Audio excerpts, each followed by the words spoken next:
La comunidad científica alerta de la pérdida acelerada de la biodiversidad y de su rol para mantener la salud de las personas y el planeta. Y es que somos parte del medio ambiente, parte del problema y parte de su solución. Hoy nos acompaña Asier Hilario Orús. Asier, doctor en geología, es el director científico del Geoparque Mundial de la UNESCO de Costa Vasca. Forma parte del Grupo Internacional de Evaluadores de la UNESCO para el programa Geoparques y es coordinador del Foro Español de Geoparques. Kaixo, Asier. Kaixo. Eskerrik asko. En estas charlas que nos hemos marcado dentro de la biodiversidad no queríamos pasar por alto el tema de la geodiversidad, por eso te hemos invitado. ¿Qué es todo esto de la geodiversidad o qué relación tiene con la biodiversidad? Bueno, en primer lugar, agradeceros que me invitéis a formar parte de estas charlas.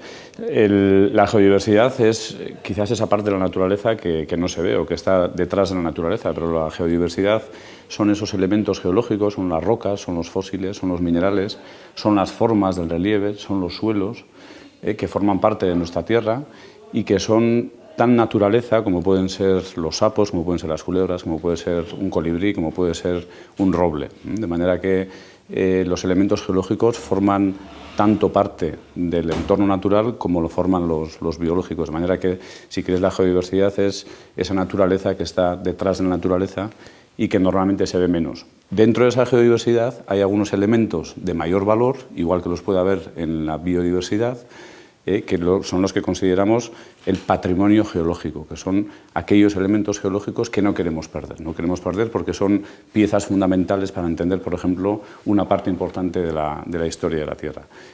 Yo diría... Elementos que no se ven, pero que determinan lo que se ve, ¿verdad?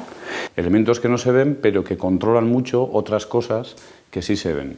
Yo diría de la geodiversidad también que, a pesar de que es un término poco conocido todavía, y que la gente quizás lo puede ver lejos, eso no quiere decir que no exista un interés en torno a estos aspectos, porque, por ejemplo, algunos de los lugares más visitados del planeta, a escala local, a escala nacional y a escala internacional, suelen ser normalmente grandes lugares donde la geología es protagonista absolutamente en el paisaje. De manera que sí hay algo en nuestro interior que nos hace apreciar que esos elementos geológicos de mucha calidad son parte de la naturaleza y nos hacen sentirnos bien, y por eso habitualmente acudimos a ella. Y como eso es así, pues tenemos que ser capaces también de catalogarla y de poder gestionarla. ¿Cómo determina la geodiversidad la biodiversidad, ¿no? Es uno de los elementos que determina, así como puede ser el clima otro elemento, en la biodiversidad que vemos, que tenemos en nuestro entorno, estará en cierto modo también condicionada por la geodiversidad. Pues absolutamente, ¿no? Yo creo que la geodiversidad, que es esa parte que está detrás de la naturaleza verde, por decirlo así, junto con el clima, el tipo de roca que tenemos, la manera en la que estas rocas se alteran, digamos que definen diferentes nichos para diferentes especies, diferentes nichos ecológicos para diferentes especies. Al mismo tiempo, la manera en la que estas rocas se alteran produce una serie de suelos o otros suelos y una serie de relieves o otros relieves que controlan totalmente, por ejemplo, la actividad agrícola, el tipo de plantas que podemos tener. Por ejemplo, los viñedos de la Rioja Alavesa están totalmente controlados por la Sierra de Cantabria, por el clima que determina la Sierra de Cantabria y por la composición de la erosión de esas calizas de la Sierra de Cantabria, que da una composición determinada a esos suelos. Pero la geodiversidad controla también, por ejemplo, si quieres, la historia. No es casualidad que cerca de la costa, en algunos lugares, y no en cualquier lugar, tengamos cuevas como Ekain o cuevas como Santimamiñe. Controla, por ejemplo, la economía. Los minerales que tenemos guardados en nuestras rocas y que se formaron hace 150, 100 o 50 millones de años, han dado lugar a algunas minas de cobre, a algunas minas de zinc, a algunas minas de hierro, como por ejemplo toda la margen izquierda de Bilbao, y que han controlado absolutamente la historia y la economía de la margen izquierda y casi por ende de todo el País Vasco. Y nuestra forma de vivir. Nuestra forma de vivir y nuestra forma de ocupar el territorio. Nuestros pueblos, nuestros valles principales, nuestras infraestructuras principales están condicionadas por la forma de nuestros valles. Los ríos nos dan las llanuras de inundación donde hemos instalado nuestros pueblos, nuestros polígonos industriales, nuestras huertas, de manera que esa parte de la naturaleza que se ve menos condiciona, controla mucho cuestiones del día a día que quizás no nos damos cuenta, pero están muy relacionadas con esto.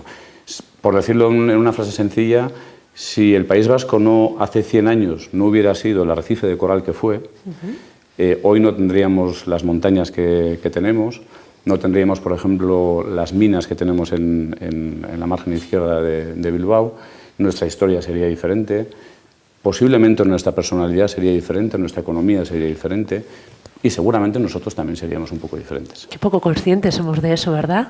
Bueno, es darle bastantes vueltas a la tuerca, pero realmente cuando le das unas cuantas vueltas Sí. a la tuerca llegas a esto, ¿no? No sé si es muy relevante o no, pero a mí me gusta pensar que todo está relacionado. Todo, no solo todo lo que ocurre hoy, sino incluso todo lo que ocurrió hace 50 o 100 o 150 millones de años, porque eso condiciona nuestro entorno y nuestro entorno condiciona la manera en la que nosotros vemos las cosas y la manera en la que hacemos las cosas.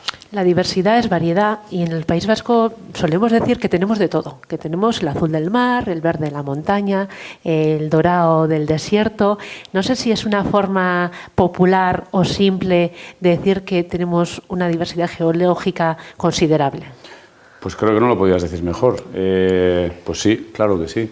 Si nuestra percepción es que nuestros paisajes son diversos, que tienen formas diferentes, que tienen colores diferentes, por ejemplo en las Bardenas, o por ejemplo en nuestra costa, o por ejemplo la zona de Álava, o las montañas como Aizgorri o como Amboto, claro, esto lo que quiere decir es que si tienen formas y colores diferentes es que están formados por rocas diferentes.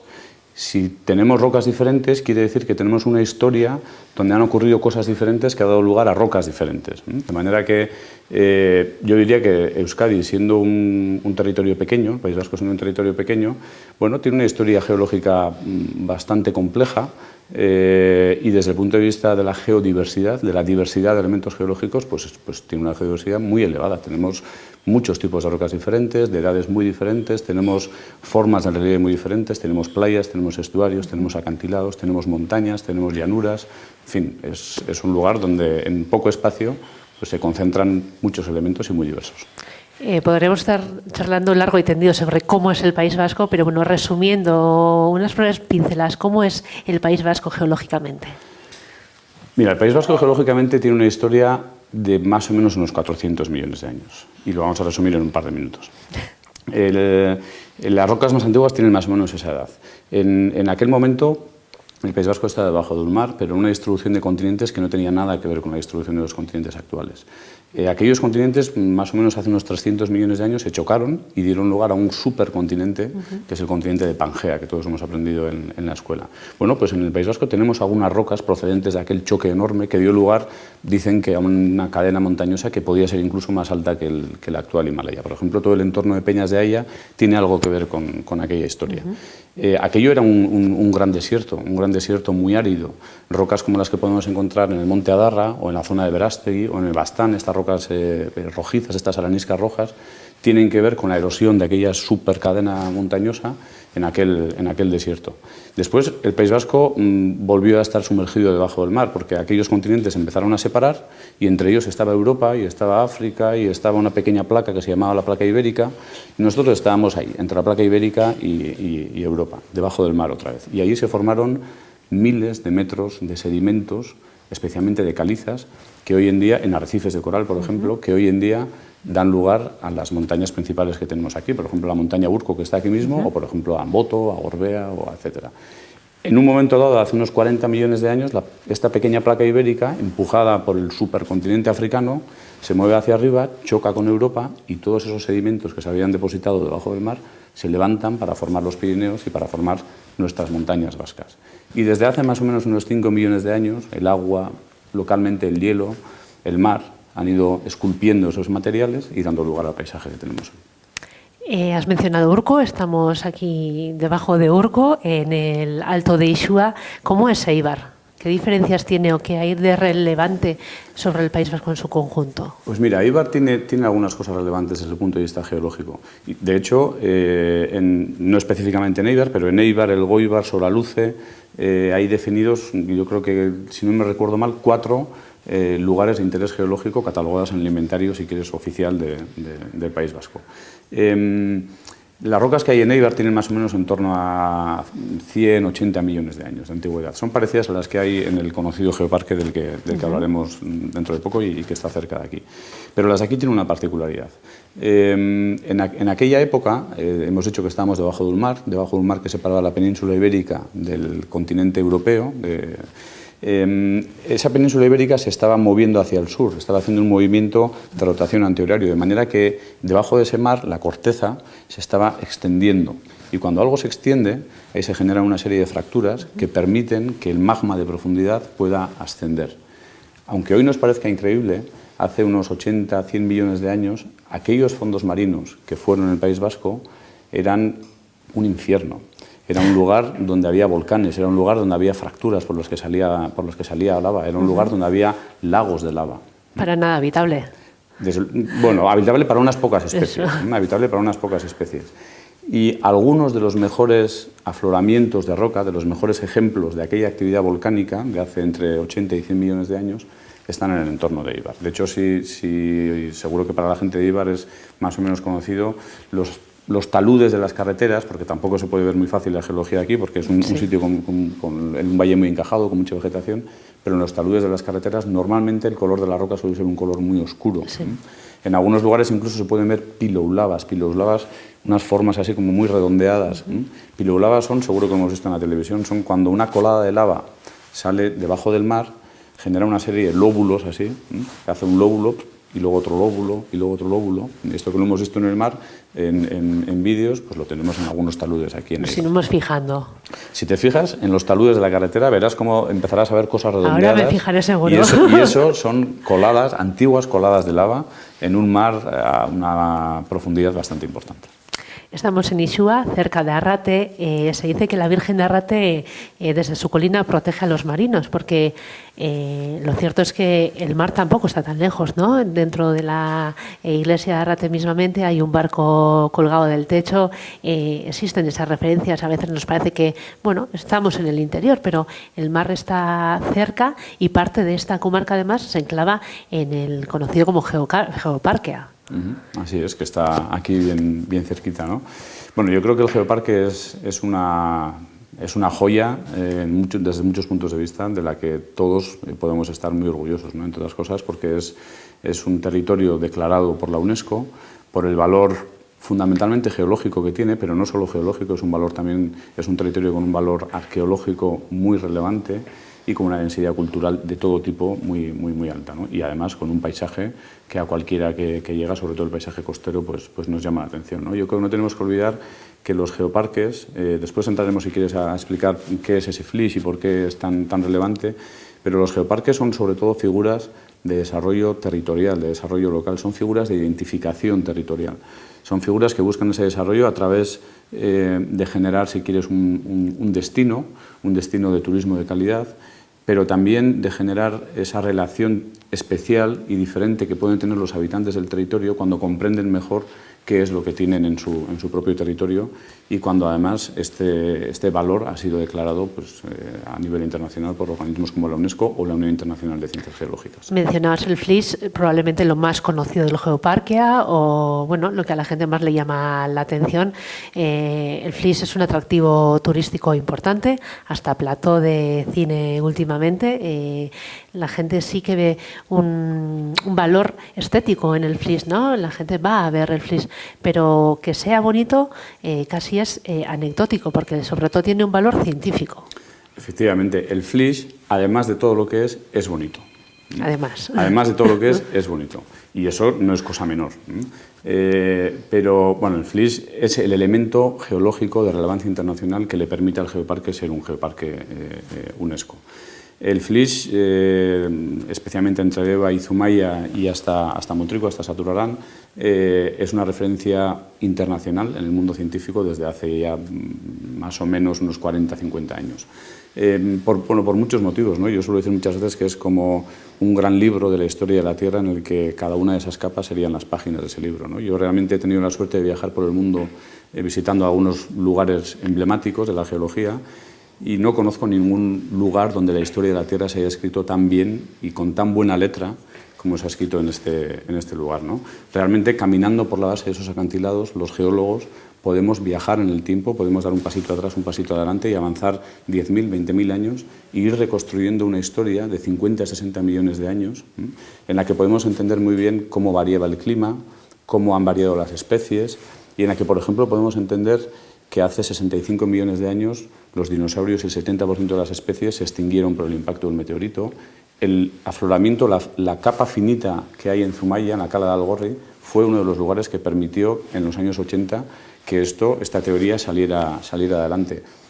O, si quieres, podemos también entender cómo hace 55 millones de años en la Tierra hubo uno de los mayores calentamientos climáticos de la historia de la Tierra, y también fue por efecto invernadero, y nosotros no estábamos allí, y el clima de la Tierra se calentó entre 5 y 8 grados dependiendo de la latitud. En el FLIS podemos leer la historia. Estamos en un momento de esa historia. Si esto fuese una película sería un fotograma, ¿no? El suelo que pisamos ahora es así ahora, pero fue de otra manera y se da de otra forma. Nos cuesta ser conscientes de eso, del tiempo, del paso del tiempo en la Tierra. Nos cuesta ser conscientes de eso porque nos obliga a aceptar que somos pequeños y que acabamos de llegar.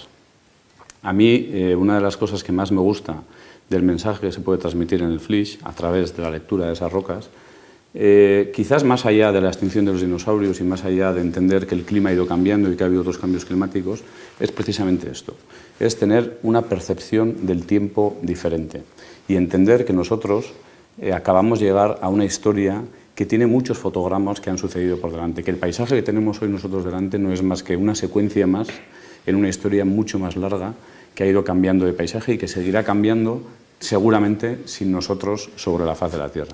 Entender que esto es así, asumir que nosotros somos tan pequeños, es, si quieres, una cura de humildad que a mí, más desde el punto de vista filosófico que científico, me ayuda a situarme donde estoy. Somos una especie más, pero con una capacidad de alterar la historia bastante importante. Una vez un científico sueco muy relevante que vino aquí a Zumaya a grabar un documental que hicimos hace ya casi 10 años, dijo una frase muy corta y muy sencilla y dijo: si fuéramos conscientes de lo pequeños que somos, pero al mismo tiempo de lo importantes que somos, quizás viviríamos en un planeta mejor. Sin duda, lo que está ocurriendo en la Tierra en los últimos, especialmente 50 años, 150 años en el último siglo, pero especialmente en los últimos 50 años, ha cambiado algunos de los sistemas, ha modificado, ha alterado de manera severa algunos sistemas que venían funcionando en la Tierra de manera natural. Y por eso hay una parte de la comunidad científica que propone que estamos viviendo en una época geológica diferente, que se le llama el Antropoceno. Bueno, yo no quiero entrar al debate de si esto es así o no, porque lo que sí está claro es que hay algunos parámetros, como por ejemplo la concentración de gases de efecto invernadero en la atmósfera, la reducción de la biodiversidad, de la que seguro que tenéis opción de hablar con gente que sabe mucho de esto, la utilización del suelo, la deforestación, la utilización de los mares, el ciclo del nitrógeno, el ciclo del fósforo. Hay algunos sistemas que están profundamente alterados y que nosotros, a diferencia de otros cambios que ha habido en el pasado, somos capaces de medir en tiempo real cómo están cambiando. Ahora bien, para que esto pueda ser considerado una nueva época geológica, entendemos que los cambios que se están produciendo son de suficiente índole como para que eso pudiera ser así. Pero para que sea considerada una época geológica necesitamos tener registro en las rocas, registro en los sedimentos, porque en geología tratamos con sedimentos y con rocas. Y eso es en lo que se está ahora, en buscar que estos cambios tienen efectivamente un registro. No me interesa tanto si tienen un registro o no tienen un registro. Lo que sí me interesa es que el debate esté encima de la mesa y que nos demos cuenta que nuestro modo de vida, y no el de nuestros antepasados de hace 15.000 años, los que pintaban Ekain no tenían el efecto que nosotros tenemos sobre el planeta. En la Edad Media no se tenía el efecto que nosotros tenemos sobre el planeta. Este efecto es un efecto de los últimos 150 años especialmente. Y este término antropoceno, bueno, pues de alguna forma nos coloca delante del espejo y nos obliga a pensar cuál es nuestro papel en el planeta. Ese debate, esa pregunta la planteas en el libro que has estado trabajando y acabas de publicar. Así es, nos ha costado un tiempo sacarlo, pero recientemente hemos publicado un libro con Gobierno Vasco que habla sobre esto, ¿no? Sobre la geodiversidad del País Vasco, sobre cómo esta historia de 400 millones de años ha dado lugar a un registro que es el que hoy tenemos y que de alguna forma ha condicionado la biodiversidad, ha condicionado nuestras formas de vida, nuestra forma de ocupar el territorio, nuestra economía, nuestra cultura. etcétera. Por ejemplo, hay una cuestión de la que no hemos hablado, que es el agua, ¿no? Tenemos la suerte de vivir en un territorio, en un lugar donde nuestras montañas, por la composición que tienen, absorben el agua de lluvia como si fuera una esponja y después la van liberando en sus manantiales poco a poco durante todo el año, ¿no? Para que nosotros tengamos agua, para que nuestros animales tengan agua, para que nuestras plantas tengan agua y para que nuestro paisaje sea lo verde que conocemos hoy. La geodiversidad nos da, si quieres, muchos servicios, muchos elementos que nosotros consumimos, pero incluso yo creo que nos da, si quieres, en el más metafórico, ese sentido de pertenencia que nosotros tenemos a una tierra cuando subimos a una montaña y miramos el paisaje de nuestro alrededor.